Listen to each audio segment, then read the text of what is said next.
Good morning. Welcome to Wake Up with the Early Nerd Live. I'm Steve, your host, the Early Nerd.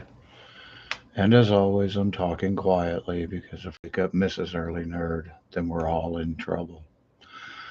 Hopefully, I solved my microphone issue. It was working in the tests that I did a few minutes ago. So if anybody's watching live, if you can hear me, let me know. If you can't, please let me know. Now, I was perusing the internet last night and I found what I considered to be a really cool article about uh, about cartoons and one particular cartoonist from the 90s and early 2000s, Gendy Tartakovsky, the guy that did Dexter's Lab. He was part of the Powerpuff Girls and stuff like that.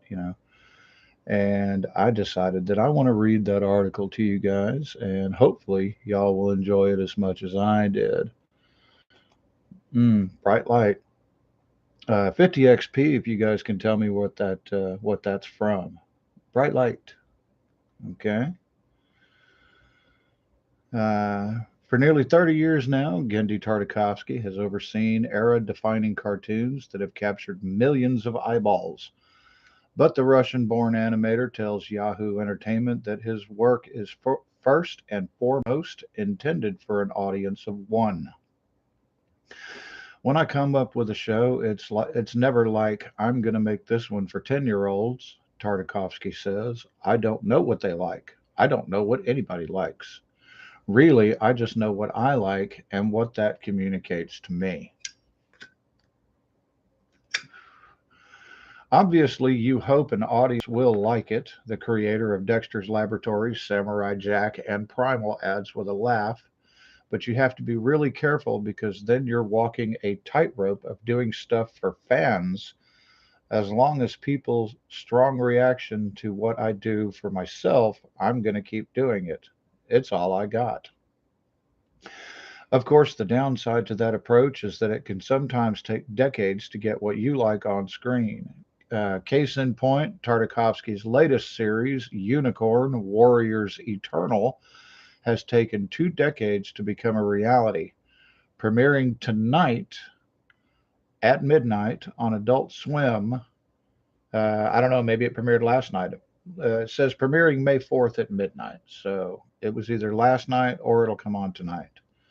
The steampunk inspired series takes place in a version of 19th century London populated by magical heroes and villains.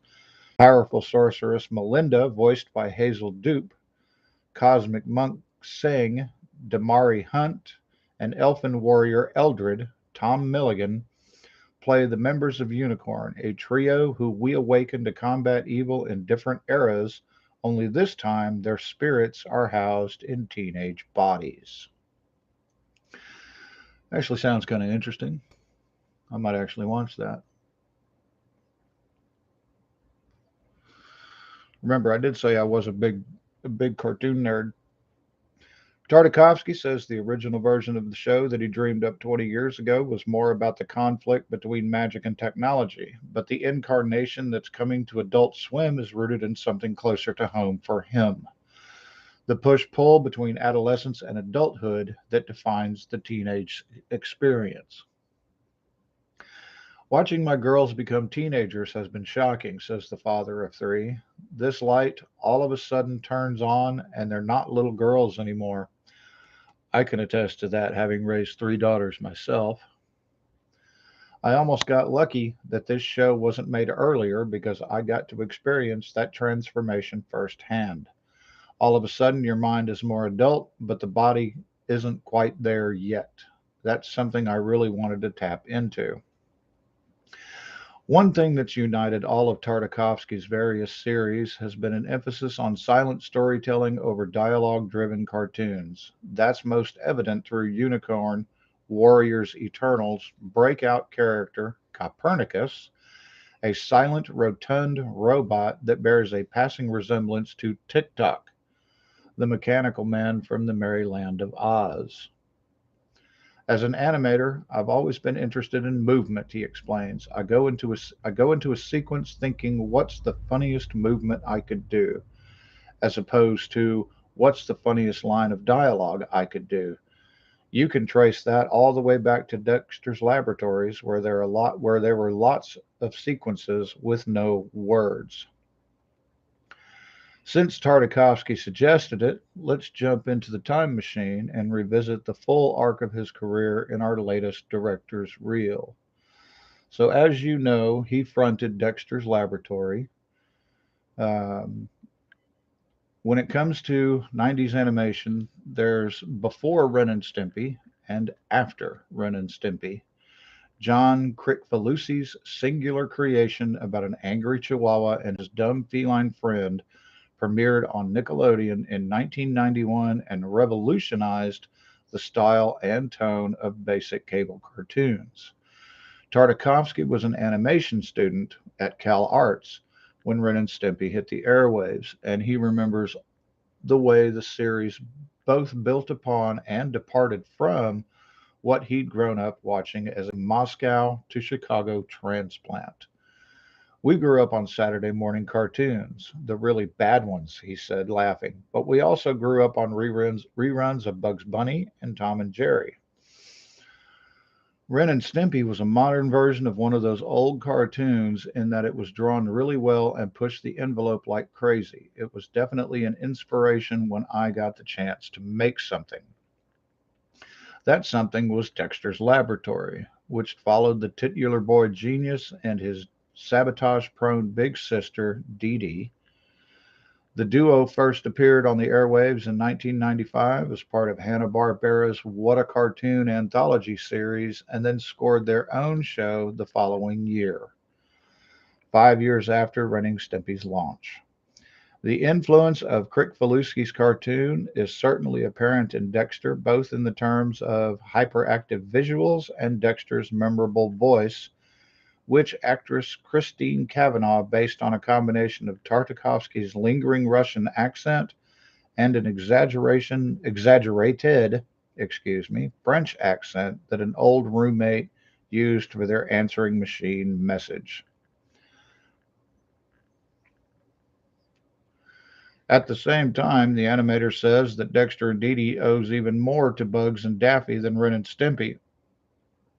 It was about making that old stuff our own, he explains, noting that the most episodes of Dexter's Laboratory follows the chase cartoon format that provides the basis for so many Looney Tunes shorts.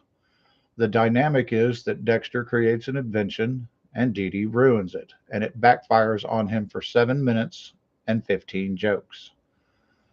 Luckily, we also had this brother and sister thing that people could relate to, and that really worked. Funnily enough, Tartakovsky admits that he didn't realize just how well Dexter and Dee Dee's sibling dynamic worked until midway through the show's run. I thought we were doing this cool show with snappy animation about laboratories and bedrooms, but then I did this signing at a comics convention, and some fan came up to me and said, "You really nailed the brother and sister relationship." And in that moment, I was like, oh, right, that's the focus of it. My mind clicked over a gear shift, and that's when I realized for the first time that these cartoons were always about the characters.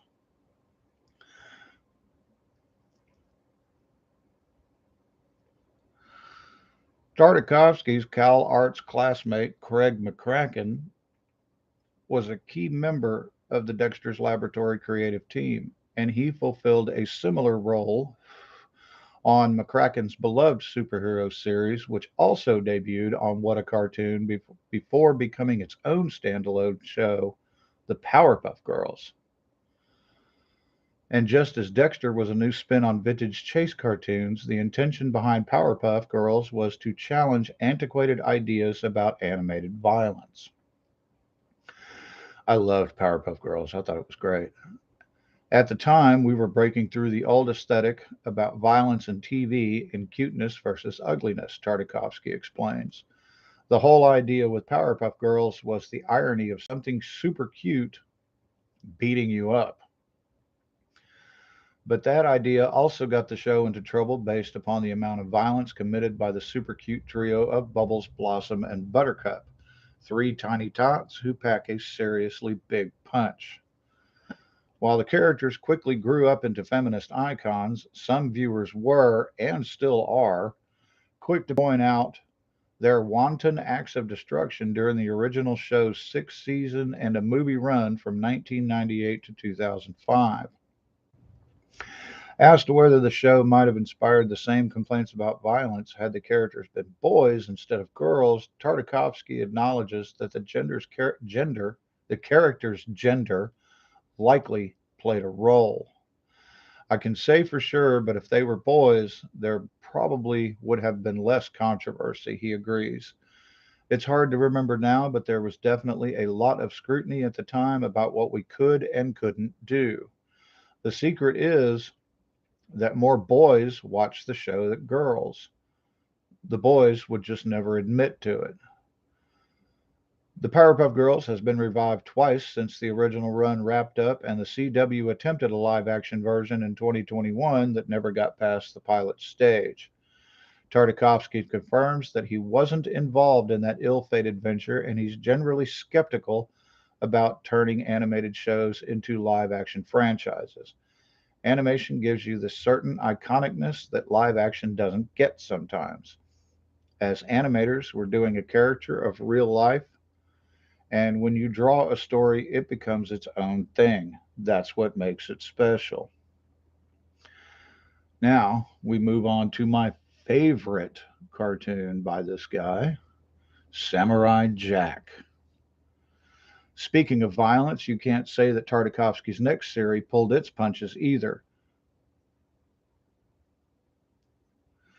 Equally inspired by classic 50s and 60s samurai classics, the oh-so 70s David Carradine series Kung Fu, and 80s and 90s anime, the East meets West adventure Samurai Jack sends its titular character on a century-spanning quest to find and kill a wily demon. Along the way, he kills plenty of other foes, although Tartakovsky is quick to note that the show's high body count is accompanied by buckets of blood. We still had to follow all of the basic cable rules, so there was no blood, he says of the series, which aired in its first 4 seasons on Cartoon Network before jumping to Adult Swim for the long delayed fifth and final year. But it was certainly intense, and I don't think that level of intensity had been done before. Everything we did on Dexter, I wanted to push further with Jack. So I guess that's why he always fought robots.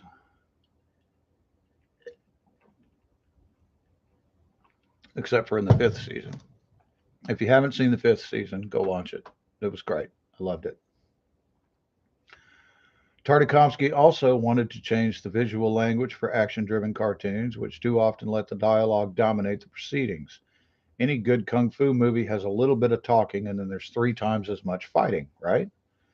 At that time in animation, you would have 20 minutes of talking and 2 minutes of action, even in anime, because that's really all they could afford. I wanted to change that dynamic. It's worth noting that Samurai Jack preceded the Asian influenced Avatar: The Last Airbender to the air by 4 years. Today, both shows are often held up as examples of series that mostly manage to avoid the pitfalls of Orientalism that can accompany West meets East narratives. That was never even a conversation back then, Tartakovsky recalls. I held Japanese culture in high revere and wanted to be very sincere. I didn't want to make fun or appropriate it. I wanted to bring a character from that world into our world, a very crazy, futuristic version of our world. The highest compliment I got was when a group of Japanese businessmen were in town and we were getting a tour of the studio. He continues, Samurai Jack had just started airing in Japan, and I was sure they were going to see right through me, but instead they said, we love Samurai Jack. It's really good. That was a great compliment. And they were doing Western influence animated shows in Japan as well. So culturally, it goes both ways. As long as you're honest and sincere about it, I think it's okay. So, Samurai Jack was a great show. I enjoyed it a lot. Um, I still go back and watch certain episodes of it today. The As far as I'm concerned, the best scene they ever did was when Samurai Jack, dressed all in white, fought the ninja, all dressed in black, and they were jumping back and forth between the white and black lines, and the ninja would disappear into the black, and Jack would disappear into the white. I loved it. I thought that was just awesome. It was groundbreaking stuff. Gendy Tartakovsky also did Star Wars, Clone Wars. I never watched that. Yes, I know, but I never watched that. Uh, but let's see. Uh, Tartakovsky's series of short, action-packed cartoons that bridge the gap between the last two entries of George Lucas's Star Wars prequel trilogy, 2002's Attack of the Clones and 2005's Revenge of the Sith. 20 years later, that gap is now filled by Dave Filoni's Clone Wars animated series. While this earlier account exists outside of mainline Star Wars canon, the series can be streamed on Disney Plus, where it's notably classified as Star Wars Vintage. It was this really weird thing where the first two movies had been out and they needed more programming, Tartakovsky says of how his journey to that far, far away galaxy began. George's son was a fan of Samurai Jack and he liked it too. Well, of course he did. Everybody did. Initially, George wanted me to only do 1 minute episodes, but I told him that I needed at least 3 to 5 minutes to make it somewhat real. The earliest Clone Wars episodes clocked in between 2 to 3 minutes, while the final batch were as long as 12. Naturally, Tartakovsky enjoyed the perks that came with being part of the Star Wars universe, including a personal trip to the Skywalker Ranch, regular lunches with Lucas, and a chance to see an early cut of Revenge of the Sith before anyone else. He also had the good fortune of dodging the barrage of criticisms that were being directed Lucas's way by legions of fanboys unhappy with the style and tone of the prequels. The shorts were always received positively, he recalls, adding that those positive vibes are continuing now that viewers are rediscovering the series or watching it for the first time on streaming. When the other Clone Wars series started, they wanted to clean the slate, so ours was canon for a little while, and then all of a sudden they wiped us out of canon. He says, I don't know if we're canon or not now, but people have definitely found them again. Asked if he's interested in contributing to current Star Wars canon, Tartakovsky indicates he is not booking a return ticket to Tatooine and all points beyond. I did what I did so I wouldn't go back. Um, he also worked on Hotel Transylvania in 2012. And in 2019, he came out with the series Primal, which I haven't seen yet. So uh, I'm going to watch that too, and we'll see what happens. Hopefully, that might be good. So this guy is a great animator. I've always loved his stuff, and I think that he will go on to continue to do great things. But who knows? We'll see what happens. Now, as I'd previously stated, Samurai Jack was one of my favorite cartoons. I did love it, and I do still go back and watch it every now and again.